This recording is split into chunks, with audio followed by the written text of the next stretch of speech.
سورۃ الاحقاف ہے، اور اس صورت میں نبی کریم علیہ السلام کو جب کفار کا ظلم، تشدد اور مخالفت انتہا کو پہنچی تو نبی کریم علیہ السلام کو صبر کی تلقین کی گئی ہے اس صورت کے اندر۔ اسی طرح اس صورت کے اندر جنات کی حاضری کا بھی واقعہ موجود ہے۔ جن احباب کو اللہ تعالیٰ نے موقع دیا ہے تو وہ مسجد الجن کی کئی احباب نے زیارت بھی کی ہوگی۔ اس کے حوالے سے یہ جنوں کی حاضری صرف ایک ہی موقع پہ نہیں ہوئی ہے، متعدد موقعوں پہ نبی کریم علیہ السلام کی بارگاہ میں جنات حاضر ہوئے ہیں اور انہوں نے قرآن مجید سنا ہے، اور قرآن مجید سن کے وہ مسلمان ہوئے ہیں اور پھر واپس پلٹے ہیں اور اپنے جنات کو انہوں نے تبلیغ کی ہے، اور پھر کئی جنات جو ہیں وہ مسلمان ہوئے ہیں۔ اور اسی طریقے سے دور دراز علاقوں میں وہ جن کے تابع تھے ان جنوں نے ان لوگوں کو بھی راغب کیا ہے۔ یہ نبی پاک علیہ السلام کی اس تلاوت کی تاثیر تھی۔ اللہ تعالیٰ نے ارشاد فرمایا، حامیم تنزیل الکتاب من اللہ العزیز الحکیم۔ قرآن مجید کی حقانیت سے بات ہو رہی ہے، اور اللہ تعالیٰ نے زمین اور آسمانوں کی تخلیق کی بات کی ہے۔ اس کے بعد اللہ تعالیٰ نے ارشاد فرمایا ہے کہ جو اللہ رب العالمین کے علاوہ کہیں اور رخ کرتا ہے تو وہ غافل ہے اور اس کی بات کو اللہ کی ذات نہیں سنے گی۔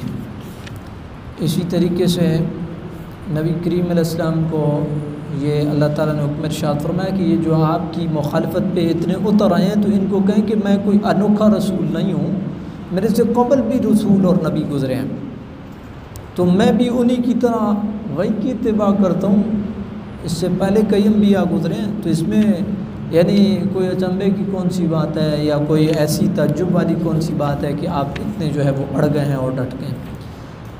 اللہ تعالیٰ نے پھر مومنین اور متقین ان کی بات کیا، ان الذین قالوا ربنا اللہ ثم استقاموا فلا خوف علیہم ولا هم یحزنون۔ پھر اللہ تعالیٰ نے ان کے نام کو بیان کیا ہے کہ وہ جنتی لوگ ہیں۔ پھر والدین کے حوالے سے وصیت کی بات ہوئی ہے، بالخصوص والدہ کے حوالے سے۔ یہ جو آپ حدیث پاک سنتے ہیں، نبی کریم علیہ السلام نے 3 مرتبہ والدہ کے حق کو بیان کیا ہے۔ حضور نے ایک صحابی نے پوچھا، یا رسول اللہ میرے حسن اخلاق کی سب سے زیادہ حقدار کون؟ تو نبی پاک علیہ السلام نے ارشاد فرمایا تیری ماں۔ پھر پوچھا پھر کون؟ پھر فرمایا تیری ماں۔ پھر پوچھا پھر کون؟ فرمایا تیری ماں۔ آپ اس آیت کو دیکھیں اور پھر ان 3 حقوق کو دیکھیں۔ حملت امہ کرہا 1، ووضعت کرہا 2، وحمل وفصال 30 شہرا 3 یعنی یہاں پہ 3 چیزیں والدہ کی، وہ 3 مشقتیں بیان کی گئیں۔ ان 3 مشقتوں کے بدلے میں میرے پاک نبی نے ہر موقع پہ ارشاد فرمایا سب سے زیادہ حسن سلوک کی حقدار ماں، سب سے زیادہ حسن سلوک کی حقدار ماں، سب سے زیادہ حسن سلوک کی حقدار ماں۔ یہ بڑی مشہور حدیث ہے۔ اس کی ماں نے یعنی اس انسان کی ماں نے بڑی مشکلوں سے اس کو اٹھائے رکھا، ووضعت کرہا بڑی مشکلوں سے اس کو جنم دیا، وحملہ وفصالہ 30 شہرا پھر اس کو 30 مہینے تک جو ہے وہ دودھ پلایا، یعنی 2.5 سال تک۔ ایک حدیث پاک اس حوالے سے میں آپ کی گوش گزار کرتا چلوں، دوران زچگی کوئی بھی عورت اگر دنیا سے چلی جاتی ہے تو اس کا درجہ اور مرتبہ اتنا ہی ہے جتنا ایک شہید کا درجہ ہے۔ اگر کوئی اس حالت میں اور دنیا سے چلی جاتی ہے عورت تو اللہ تعالیٰ نے اس کو اتنا مرتبے سے نوازا ہے جتنا ایک شہید کا مرتبہ ہے۔ پھر اس کے بعد اللہ رب العالمین نے ارشاد فرمایا کہ اس بندے کو میرا شکر ادا کرنا چاہیے، شکر کی تلقین کی گئی ہے۔ اس کے بعد اللہ تعالیٰ نے ارشاد فرمایا ہر ایک کے اپنے اپنے درجے اور مرتبے ہیں، اور انسان کو اس کے جو اعمال ہیں ان کا پورا پورا بدلہ دیا جائے گا۔ پھر قوم عاد کی بات ہوئی ہے، اور پھر ان کے اوپر عذاب جو ہے اس کی بات ہوئی ہے۔ اور پھر وہ مشہور جو میں نے جنوں کے حوالے سے آپ کی گوش گزار کیا واقعہ وَصَرَفْنَا إِلَيْكَ نَفَرًا مِنَ الْجِنِّ يَسْتَمِعُونَ الْقُرْآنَ، جس وقت ہم نے جنوں کے ایک گروہ کو آپ کی طرف متوجہ کیا اور وہ قرآن سننے لگے۔ فَلَمَّا حَضَرُوهُ قَالُوا أَنصِتُوا، جب وہ حاضر ہوئے تو انہوں نے کہا خاموش ہو جاؤ، یعنی قرآن پڑھا جا رہا ہے۔ وہ نبی کریم علیہ السلام کے قرآن کو کلام کو انہوں نے سنا۔ مشہور روایت کے مطابق فجر کی نماز تھی جس میں نبی کریم علیہ السلام تلاوت کر رہے تھے، واللہ اعلم بالصواب۔ پھر انہوں نے کہا یا قومنا، پھر واپس جب پلٹے نا اپنی قوم کی طرف، سنا ایمان لے آئے، واپس پلٹے، انہوں نے کہا یا قومنا انا سمعنا کتابا انزل من بعد موسیٰ مصدقا لما بین یدیہ یہدی الی الحق و الی طریق مستقیم۔ ہماری قوم، ہم نے موسیٰ علیہ السلام کے اوپر جو تورات نازل ہوئی تھی اس کے بعد ایک ایسی جو ہے کلام سنی ہے کہ جو اس کی بھی تصدیق کر رہی ہے، حق کی طرف بلا رہی ہے، صراط مستقیم کی طرف۔ یا قومنا اجیبوا داعی اللہ، اے ہماری قوم اللہ کی بات کے اوپر لبیک کہو، یعنی اسلام لے آؤ۔ یہ سارا واقعہ جو ہے وہ بیان ہو رہا ہے۔ اس کے بعد آخری اختتامی آیات، فاصبر کما صبر اولو العزم من الرسل ولا تستعجل لهم۔ محبوب کریم علیہ السلام آپ ایسے صبر کریں جس طرح صبر کیا اولو العزم رسولوں نے، ولا تستعجل لهم، جلدی نہ کریں ان کے لیے، یعنی اگر یہ ضد پہ اڑی گئے ہیں تو ان کے معاملے میں اللہ تعالیٰ سے عذاب کے حوالے سے جلدی نہ کیجیے گا۔ انبیاء اور مرسلین ضمناً بات میں کرتا چلوں، کم بیش 1,24,000 گزرے، اور ان میں درجے اور مرتبے ہیں۔ انبیاء مخلوق میں سب سے افضل، پھر انبیاء سے افضل رسول، پھر رسولوں سے افضل اولو العزم، 5 اولو العزم، حضرت نوح علیہ السلام، حضرت موسیٰ علیہ السلام، حضرت عیسیٰ علیہ السلام، حضرت ابراہیم علیہ السلام اور محمد رسول اللہ صلی اللہ علیہ وسلم۔ اگر میں ترتیب میں غلطی نہ کروں تو جتنا میرا حافظ ساتھ دے رہا ہے، حضرت نوح، حضرت ابراہیم، حضرت موسیٰ، حضرت عیسیٰ اور محمد رسول اللہ صلی اللہ علیہ وسلم، یہ 5 اولو العزم رسول ہیں۔ ان میں سے سب سے پھر افضل کون ہے؟ نبی پاک علیہ السلام کی ذات گرامی ہے۔ یہ ترتیب ہے انبیاء اور مرسلین کے اندر جو ہے، یعنی سب سے افضل و اعلیٰ پیارے آقا و مولا، پھر نبی پاک علیہ السلام کے بعد اولو العزم رسول، پھر اولو العزم رسولوں کے بعد عام رسول، پھر عام رسولوں کے بعد پھر انبیاء۔ تو یہ اللہ رب العالمین نے ارشاد فرمایا فاصبر کما صبر اولو العزم۔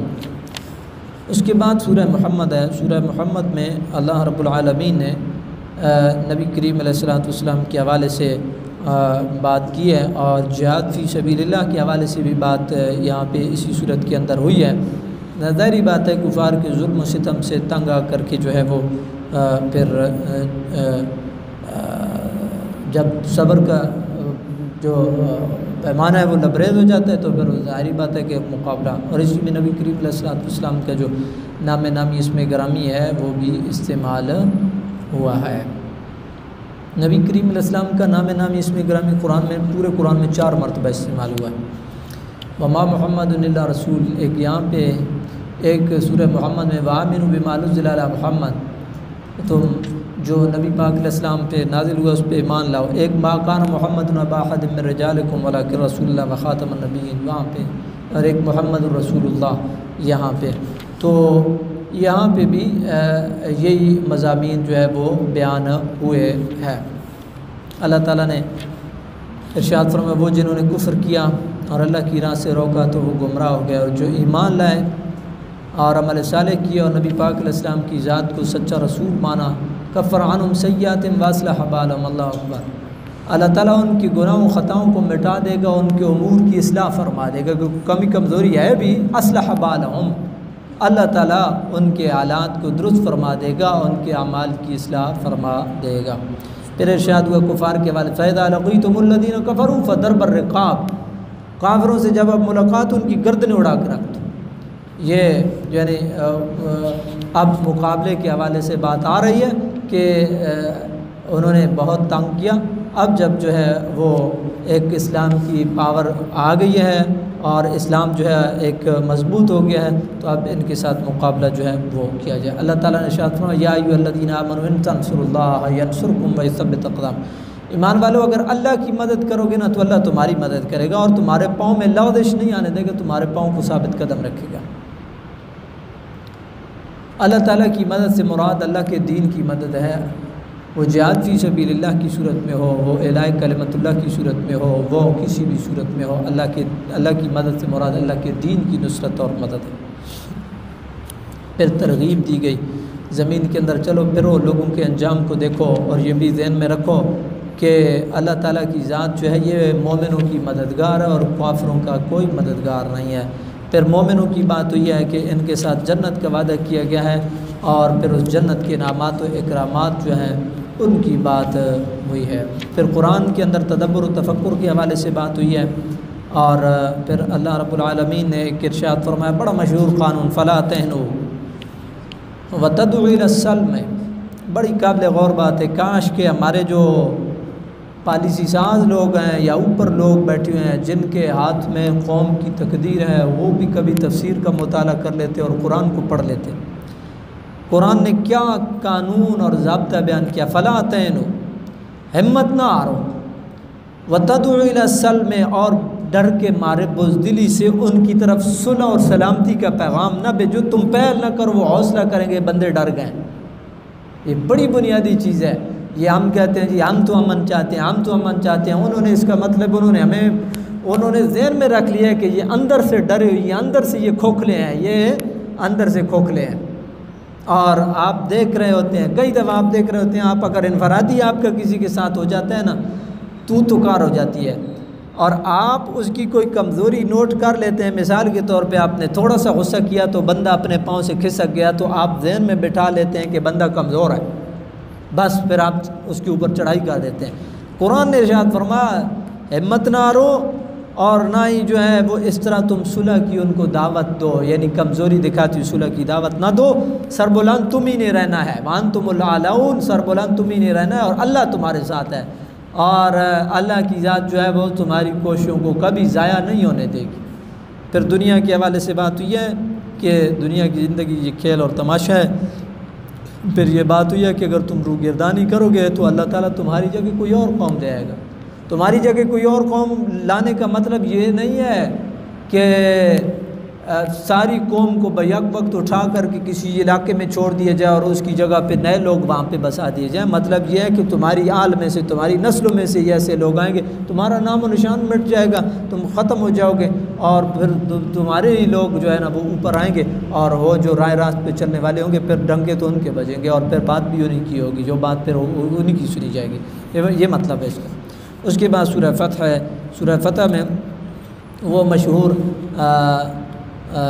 جو دعوت رضوان والا واقعہ ہے وہ بھی ہے، اور نبی کریم رؤوف الرحیم صلی اللہ علیہ وآلہ وسلم نے جو حضور نبی کریم علیہ الصلوۃ والسلام اور صحابہ کرام چلے تھے، صحابہ کرام کو اشتیاق تھا خانہ کعبہ کا کہ ہم جا کر کے جو ہے وہ حج کریں، عمرے کریں، تو نبی کریم علیہ الصلوۃ والسلام صحابہ کے ساتھ جو ہے وہ قربانی کے جانور بھی لے کر کے چلے۔ نبی کریم علیہ الصلوۃ والسلام کو روک لیا گیا۔ نبی کریم علیہ السلام نے کوشش کی، صلح صفائی کی، اور تلواریں جو ساتھ میں لے کر کے گئے تھے وہ حضور نے ارشاد فرمایا ہماری تلواریں نیام میں، یہ قربانی کے جانور ہیں، ہمارا کوئی لڑائی کا ارادہ نہیں، نہ مکہ پہ قبضہ کرنے کا ارادہ ہے، ہم بس اللہ کے گھر کے اشتیاق میں آ رہے ہیں، ہمارا اور کوئی مقصد نہیں ہے۔ تو نبی کریم علیہ الصلوۃ والسلام نے سارے اس جتن کے باوجود بھی اور ساری کوششوں کے باوجود بھی پھر بھی وہ نہ مانے، تو پھر نبی پاک علیہ الصلوۃ والسلام نے اپنا سفیر جو ہے حضرت عثمان غنی رضی اللہ تعالیٰ عنہ کو بھیجا۔ وہاں پہ بھی کوئی بات نہ بنی تو افواہ مشہور ہو گئی کہ حضرت عثمان غنی رضی اللہ تعالیٰ عنہ آپ کو شہید کر دیا گیا، تو پھر وہاں پہ وہ مشہور بیعت نبی کریم علیہ الصلوۃ والسلام نے لی کہ جب تک ہم عثمان کے خون کا بدلہ نہیں لے لیتے ہم یہاں سے واپس نہیں پلٹیں گے۔ پھر جو ہے نا جی جب ان کو یہ بات پتہ چلی کفار و مشرکین کو، پھر جو ہے ان کو یہ تھوڑا احساس ہوا، اور پھر آ کر کے وہ صلح حدیبیہ والا معاہدہ ہوا۔ اس میں بظاہر جو ہے کمزور شقیں بھی مسلمانوں کی جانب سے ڈالی گئی، لیکن اللہ رب العالمین نے اس میں برکت دی، اور جب نبی کریم علیہ السلام نے فرمایا کہ حرام کھول دو جو ہے وہاں پہ احرام کھول دیے گئے اور قربانی کے جانور جو ہے ان کو وہ ذبح کر دیا گیا، اور وہاں سے مسلمان پلٹے۔ نبی کریم علیہ الصلوۃ والسلام نے پھر ارشاد فرمایا کہ مجھے اللہ نے میں نے خواب دیکھا ہے کہ ہم مسجد حرام میں داخل ہو رہے ہیں۔ تو صحابہ کرام نے کہا کہ وہ تو صحابہ تھے، سمجھ گئے کہ نبی کریم علیہ السلام کو میرا اور آپ کا خواب تو نہیں ہے نا کہ کبھی جو ہے وہ ہمیں کدھر پہنچا دیتا ہے تو کبھی کدھر پہنچا دیتا ہے۔ اس کا یہ آخر میں ذکر آ رہا ہے، لقد صدق اللہ ورسولہ الرؤیا بالحق لتدخلن المسجد الحرام ان شاء اللہ آمنین محلقین رؤوسکم ومقصرین لا تخافون۔ اللہ نے خواب کو سچ کر دکھایا، لتدخلن المسجد الحرام، ضرور بضرور آپ انشاءاللہ مسجد حرام میں داخل ہوں گے۔ کچھ لوگ سر منڈا رہے ہوں گے، ٹنٹ جس کو کہتے ہیں، محلقین رؤوسکم ومقصرین لا تخافون، حلق کہتے ہیں بالکل ٹنڈ کروانے کو، قصر کہتے ہیں جو ہے وہ تھوڑے بال کٹوانے کو۔ کچھ وہ حلق کروا رہے ہوں گے، کچھ قصر کروا رہے ہوں گے، وہ مشہور واقعہ۔ اور پھر اللہ تعالیٰ نے مہربانی فرمائی، پھر 8 ہجری کو مکہ فتح ہوا، 9 ہجری کو غالباً حضرت ابو بکر صدیق قافلہ لے کر کیا، پھر 10 ہجری کو پیارے مصطفیٰ کریم علیہ الصلوۃ والسلام نے حج فرمایا ہے۔ یہ تھا وہ پیارے مصطفیٰ کریم علیہ الصلوۃ والسلام کا خواب، اور یہ سارا واقعہ اسی صورت کے اندر جو ہے وہ مذکور ہے۔ اس کے بعد ہے سورہ فتح کے بعد ہے سورہ حجرات، اور یہ سورہ حجرات جو ہے علماء نے اس کے بارے میں لکھا ہے کہ اگر کوئی آدمی زندگی میں صرف سورہ حجرات کے اوپر ہی عمل کرتا ہے نا، صلو علی الحبیب اللہم صلی علی سیدنا و مولانا محمد وعلی آل سیدنا و مولانا محمد وبارک وسلم وصلی علیہ۔ سورہ حجرات علماء نے لکھا ہے کہ اگر صرف اور صرف کوئی اس کے اوپر عمل کرتا ہے تو اس کی زندگی میں اس کی نجات کے لیے ایک صورت کافی ہے۔ اتنی جامع معنی صورت ہے، سارے آداب ہیں، اور اللہ تعالیٰ کے فضل و کرم سے مجھے اس کے اوپر جو ہے نا کام کرنے کا اللہ نے موقع فراہم کیا، اور میں نے اپنا ایم فل کا جو تھیسس تھا وہ سورہ حجرات کے اوپر ہی کیا ہے، اور اللہ تعالیٰ نے بڑی مہربانی فرمائی ہے۔ اس میں پہلے ایک جامع قانون بیان کیا گیا، ایمان والو اللہ سے اور اللہ کے رسول سے آگے نہ بڑھو، اور اللہ کی ذات سے ڈرو۔ اللہ اور اللہ کے رسول سے آگے نہ بڑھنے کا مطلب کیا ہے کہ جو رب نے کہا، جو رب کے رسول نے کہا، بس وہ حرف آخر ہے، وہ حرف آخر ہے۔ اللہ اور اللہ کے رسول نے کہا نماز پڑھو، پڑھنی ہے، روزہ رکھو، رکھنا ہے، حج کرو، کرنا ہے، حسن اخلاق کرنا ہے، یتیم کا خیال کرنا ہے، مسکین ہے، بیوہ ہے، غریب ہے، یتیم ہے، اڑوس ہے، پڑوس ہے، کتنی جامع معنی، ایک آیت، لا تقدموا بین یدی اللہ ورسولہ واتقوا اللہ۔ ایمان والو تم اللہ اور اللہ کے رسول سے آگے نہ بڑھو، اور اللہ کی ذات سے ڈرو، اللہ کی ذات خوب سننے والی ہے اور جاننے والی ہے۔ اگلی بات میں نبی پاک علیہ السلام کا ادب مصطفیٰ صلی اللہ علیہ وسلم یہ دین اور ایمان کا بنیادی جز ہے، اور آپ یہ کہہ لیں کہ سارے کا جو ہے وہ مغز ہے۔ اگر خدا نہ خواستہ کہیں کمزوری آ گئی تو بندے کا گیا، سب کچھ کیا درا فارغ ہے۔ اللہ تعالیٰ نے ارشاد فرمایا، لا ترفعوا اصواتکم فوق صوت النبی، ایمان والو نبی پاک علیہ السلام کی آواز پہ آواز کو بلند نہ کرو، ولا تجروا له بالقول کجار بعضکم لبعض، اور اس طرح بھی ان سے بات نہ کرو جس طرح ایک دوسرے کے ساتھ جو ہے وہ بات کرتے ہو، کہیں ایسا نہ ہو تمہارے اعمال ضائع ہو جائیں اور تمہیں شعور ہی نہ ہو۔ پھر ارشاد ہوا ان الذین یغضون اصواتهم، یہ جب یہ آیت اتری نا تو ایک صحابی تھے، ان کا آواز جو ہے وہ بہت زیادہ بلند تھی، تو وہ بیچارے گھر میں ڈر کے بیٹھ گئے کہ کہیں ایسا نہ ہو کہ عمل ضائع ہو جائیں۔ پھر نبی کریم علیہ الصلوۃ والسلام نے ارشاد فرمایا کہ نہیں، یہ ان کے لیے ہے کہ جو گستاخی کے لہجے میں بات کرتے ہیں اور خواہ کی ایک ہتک آمیز، دیکھیں نا، ایک بندہ فطری کسی کی آواز اونچی ہوتی ہے، اور ایک بندہ ہوتا ہے کہ ہتک آمیز لہجے میں اونچی بات کرتا ہے، تو بندے کو فرق معلوم ہو جاتا ہے۔ یہ اور استثناء دیکھیں، نبی کریم علیہ السلام نے، آپ دیکھیں مومنوں کی شان دیکھیں، نبی کریم علیہ السلام نے ٹخنے ننگے کرنے کے بارے میں حکم ارشاد فرمایا نا، تو حضرت ابو بکر صدیق نے عذر پیش کیا، تو نبی کریم علیہ السلام نے ارشاد فرمایا نہیں صدیق، یہ تیرے لیے نہیں ہے، یہ ان کے لیے ہے جو تکبر کرتے ہیں، جو تکبر سے اپنا تہبند جو ہے نا وہ کھینچ کر کے لے کے جا رہے ہوتے ہیں. آج بھی دیکھیں نا کئی لوگ جو ہیں وہ شلوار کے ساتھ جو ہے نا وہ اتنا کپڑا لگا دیتے ہیں جتنا پورا سوٹ کے ساتھ لگتا ہے. تو جو تکبر کرتے ہیں صدیق یہ ان کے لیے ہے. تو یہ مومن جو ہے ان کی شان ہی الگ ہے. اللہ تعالیٰ نے ارشاد فرمایا وہ لوگ جو اپنی آوازوں کو رسول اللہ صلی اللہ علیہ وسلم کے سامنے پست رکھتے ہیں تو اللہ نے ان کے دلوں کو تقوی کے لیے چن لیے ہے، ان کے لیے مغفرت ہے، ان کے لیے اجر عظیم ہے. پھر ارشاد ہوا وہاں کے لوگوں کو تنبیہ کی گئی ہے کہ جو حجرے کے باہر آ کر کے آوازیں لگا دیتے ہیں یہ سمجھ سے عاری لوگ ہیں. اکثرهم لا یعقلون، یہ اکثر لوگ جو ہیں یہ ان میں عقل کی کمی ہے، عقل کی کمی ہے. وہ نبی پاک علیہ السلام کے حجرے کے باہر آ جاتے تھے اور حجرے سے باہر آ کر کے نا تو آواز لگا دیتے تھے. ان کو یہ نہیں ہوتا تھا نبی کریم علیہ السلام سفر سے آئے ہیں، نبی کریم علیہ السلام جو ہے وہ عبادت میں مشقت کرتے رہے ہیں اور یہ قیلولے کا وقت ہے. ان کو اس سے کوئی غرض نہیں ہوتی تھی، وہ آواز لگا دیتے تھے. تو اللہ تعالیٰ نے منع کیا ہے اور یہ بڑی بنیادی چیز ہے. اس میں ہمیں یہ بھی ادب سکھایا جا رہا ہے کہ آپ جب کسی گھر پہ جائیں تو یہ دیکھ لیں کہ کہیں اگلے کے آرام کا وقت تو نہیں ہے، کہیں اگلے کے کسی حوالے سے کوئی مصروفیت کا وقت تو نہیں ہے. وہ پیر کرم شاہ صاحب وہ بڑے انہوں نے ایک بات لکھی ہے، وہ لکھتے ہیں کہ کئی دفعہ بڑے درویش اور فقیر آدمی تھے، وہ کہتے تھے کئی دفعہ ایسے ہوتا ہے کہ میں ایک لکھنے کا سوچ رہا ہوتا ہوں. تفسیر جنہوں نے لکھی آخر اللہ تعالیٰ نے ان کو مہربانی، میں لکھنے کا سوچ رہا ہوتا ہوں، ایک مضمون میں نے ذہن میں بنایا ہوتا ہے، ایک آدمی آ کر کے بیٹھ جاتا ہے، وہ یہ بات ادھر کی کرتا ہے، کوئی بات ادھر کی کرتا ہے، جو ذہن میں ہوتا ہے وہ سارا وہ ماں ہو جاتا ہے. تو حالانکہ آپ کا جو ہے نا یہ کہ آپ نے کبھی بھی باتیں پہ شکن نہیں آیا پیر صاحب کے، اللہ تعالیٰ نے آپ کو بڑا نوازا ہوا تھا اس لحاظ سے. لیکن وہ بات کرتے ہیں کہ یہ، اور میں آپ کو اپنے ایک بات بتاؤں، ایک آج سے 4-5 سال پہلے رات کو کوئی 1:30-2 بجے ایک بندے نے دروازہ کھٹکھٹایا. رات کو ادھر سے میں تراویح پڑھا کے گیا تو ایک بندے نے دروازہ کھٹکھٹایا، کہتا ہے جی فدیہ کیا ہے، روزوں کا فدیہ کیا ہے. میں نے مجھے حیرت ہوئی، میں نے کہا جی سارا دن بھی میں مسجد میں ہوتا ہوں، نماز بھی پڑھاتا ہوں، دن کو بھی مسجد میں ہوتا ہوں، رات کو تراویح بھی ہوئی ہے، پھر صبح اللہ کرے گا فجر بھی ہوگی، پھر رات کو 1:30-2 بجے فدیے کا مسئلہ، وہ بھی دڑل آ کے دروازہ کھٹکھٹا دیا. تو بہرحال میں نے کہا چلیں اب چونکہ آپ دروازے پہ آئے ہیں میں اب آپ کو میں تو کچھ نہیں کہہ سکتا ہوں.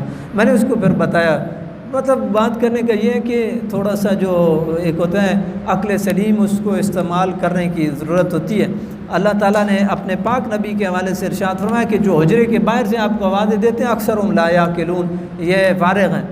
اللہ تعالیٰ نے پھر ارشاد فرمایا وَلَوْ أَنَّهُمْ صَبَرُوا حَتَّى تَخْرُجَ إِلَيْهِمْ لَكَانَ خَيْرًا، اگر وہ صبر کرتے محبوب کریم علیہ السلام آپ باہر آ جاتے، یعنی قیلولہ فرمانے کے بعد مسجد میں آتے، آپ ظہر پڑھاتے، عصر پڑھاتے، تو وہ پھر آپ سے ملاقات کر لیتے تو یہ ان کے حق میں بہتر تھا.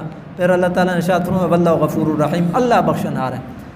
پھر جو کانوں کے کچے لوگ ہوتے ہیں ان کے حوالے سے ارشاد ہوا. آپ دیکھیں گھروں میں، فیملیوں میں، رشتوں میں، اس ایک نے ادھر پھسر کی، اس نے یہ کیا تو بس کام شروع ہو گیا.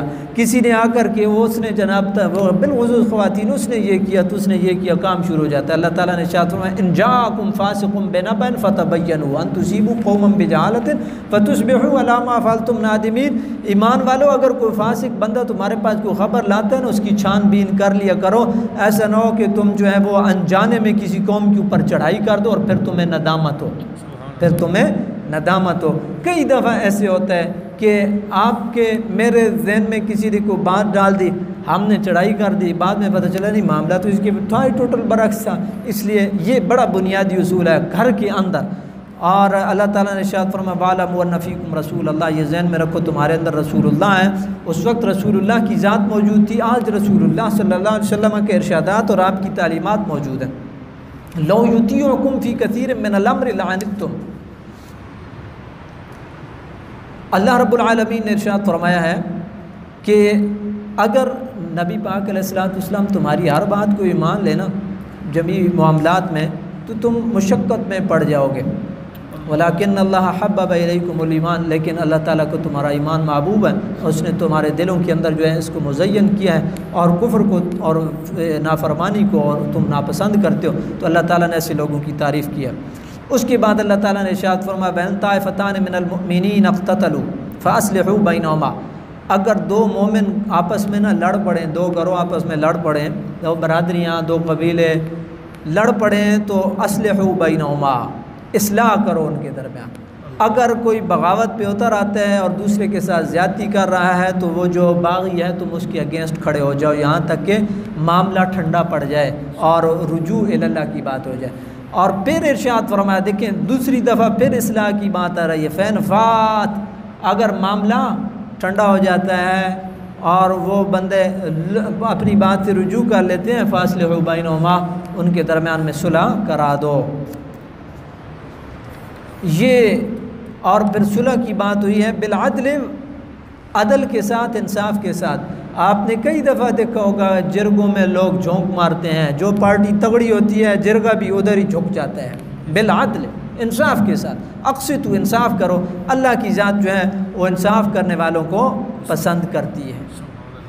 یہاں تو جرگے کیا، یہاں تو جج جو ہے وہ تگڑی پارٹی کی طرف جو ہے وہ جھک جاتے ہیں، اللہ معاف کرے، تو عام آدمی تو عام آدمی ہے۔ پھر اللہ تعالیٰ نے ارشاد فرمایا تیسری دفعہ صلح کب پھر آ رہا ہے، انما المؤمنون اخوہ، مومن بھائی بھائی ہیں، فاصلحوا بین اخویکم، تم بھائیوں کے درمیان میں صلح کراؤ، بھائیوں کے درمیان میں صلح کراؤ اور اللہ سے ڈرو تاکہ تمہارے اوپر رحم کیا جائے۔ آپ غور کریں کہ ان آیات میں 3 دفعہ صلح کی بات ہوئی ہے، 3 دفعہ۔ اس کے بعد اللہ تعالیٰ نے ارشاد فرمایا لا یسخر قوم من قوم، کوئی کسی کے ساتھ تمسخر نہ کرے، مذاق نہ کرے کسی بھی حوالے سے، کوئی عورت کسی عورت کے ساتھ مذاق نہ کرے، ولا تلمزوا انفسکم، کوئی کسی کو عیب جوئی نہ کرے، ولا تنابزوا بالالقاب، کوئی کسی کو برے القابات سے نہ پکارے۔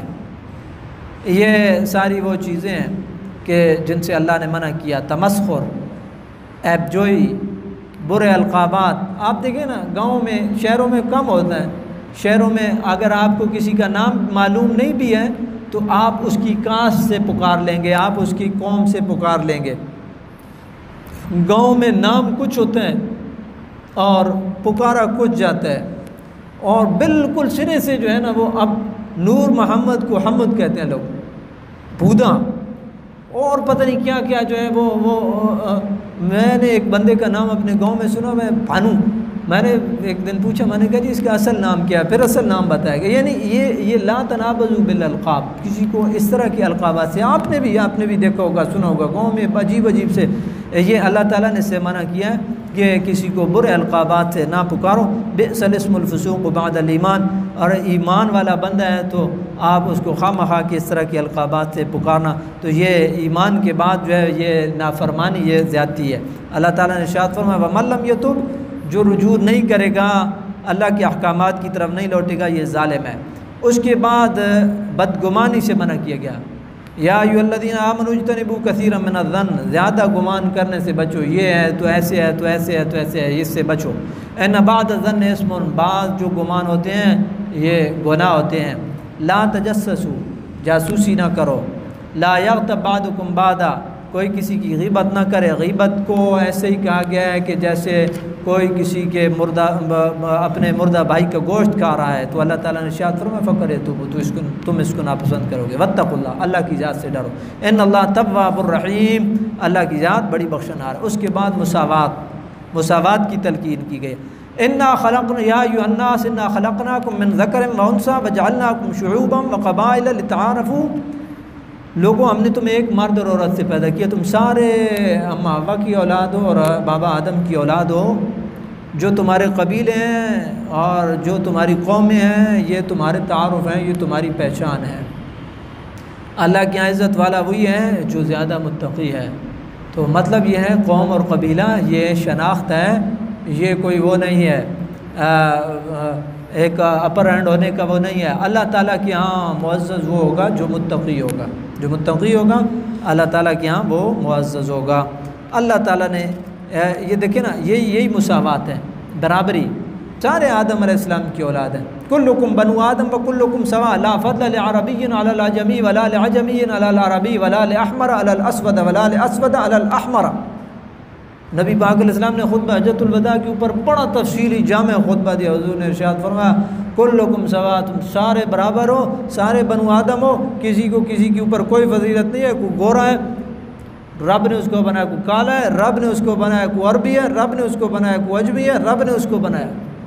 یہ اللہ تعالیٰ کی تخلیق۔ ارشاد ہوا ان اکرمکم عند اللہ اتقاکم، معزز وہ ہے جو متقی ہے، وہ چاہے پرانے کپڑوں میں ہو، وہ چاہے کالے رنگ کا بلال ہی کیوں نہ ہو۔ پھر دین اسلام پھر کہتا ہے اور محمد رسول اللہ کہتے ہیں کہ سارے نیچے رہیں گے، بلال حبشی کعبے کی چھت پہ چڑھ کے اذان دیں گے۔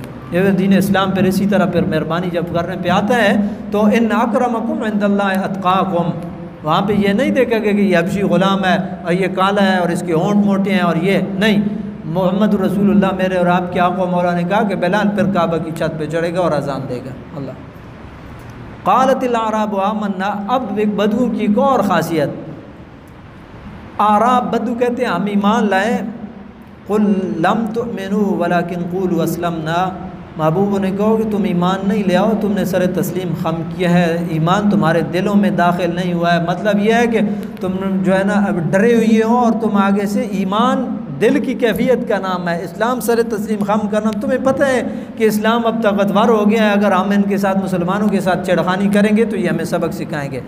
بَإِن تُطِيعُوا اللَّهَ وَرَسُولَهُ لَا يَلِدْكُم مِّنْ أَعْمَالِكُمْ شَيْئًا، تم اگر اللہ اور اللہ کے رسول کی اطاعت کرو گے تو تمہارے اعمال میں کسی قسم کی کوئی کمی نہیں کی جائے گی، اللہ کی ذات بخشنہار ہے۔ پھر اللہ تعالیٰ نے ایک اور کمزوری جو ہے، پہلے جہاد کی بات ہوئی ہے، مومن وہ ہیں جو اللہ پر اور اللہ کے رسول پر ایمان لاتے ہیں اور کسی قسم کے شک میں مبتلا ہونے والے نہیں ہیں، اپنی جان، اپنی مال، اپنا سب کچھ جو ہے وہ فی سبیل اللہ قربان کرنے کے لیے تیار ہوتے ہیں، یہ سچے ہیں۔ پھر اللہ تعالیٰ نے ارشاد فرمایا کہ محبوب کریم علیہ الصلوۃ والسلام انہیں یہ بتائیں اتعلمون اللہ بدینکم، کیا تم اپنے آپ کو جو ہے اللہ کو آگاہ کرتے ہو اپنے دین کے حوالے سے، اور اللہ تعالیٰ کی ذات سب کچھ جانتی ہے۔ پھر ایک اور کمزوری، یمنون علیک ان اسلموا، محبوب کریم علیہ السلام وہ آپ پر احسان جتلاتے ہیں کہ وہ ایمان لے آئے، ایمان لے آئے یعنی وہ آپ پہ احسان جتلاتے ہیں۔ قل لا تمنوا علی اسلامکم، محبوب انہیں بتا دیں لا تمنوا علی اسلامکم، تم اسلام لے آئے ہو تو تم نے میرے اوپر کوئی احسان نہیں کیا ہے، میرے اوپر تم نے احسان نہیں کیا ہے۔ بل اللہ یمن علیکم ان ہداکم للایمان، بلکہ رب نے تمہارے اوپر احسان کیا کہ اس نے تمہیں ہدایت دی ہے، اس رب نے تمہارے اوپر احسان کیا کہ اس نے ہدایت دیا تمہیں۔ پھر اللہ تعالیٰ نے ارشاد فرمایا اللہ غیب جاننے والا ہے اور اللہ تعالیٰ کی ذات جو بھی تم کر رہے ہو اس کو جانتا ہے۔ اب اس میں آگے جو سورہ قاف ہے اس میں بھی قرآن مجید کے حوالے سے بات ہوئی ہے، اور بعث بعد الموت، مرنے کے بعد دوبارہ زندگی، اس کے اوپر بات ہوئی ہے، اور منکرین قیامت جو ہے ان کے حوالے سے بات ہوئی ہے۔ اور یہ جو صورت ہے سورہ حجرات، اس کی جامعیت کا آپ نے اندازہ لگایا ہوگا، یہاں پہ مساوات کی بات ہوئی ہے، یہاں پہ بدگمانی سے بچنے کی بات ہوئی ہے، جاسوسی سے بچنے کی بات ہوئی ہے، غیبت سے بچنے کی بات ہوئی ہے، اس کے علاوہ نبی پاک علیہ السلام کی بے ادبی سے بچنے کی بات ہوئی ہے۔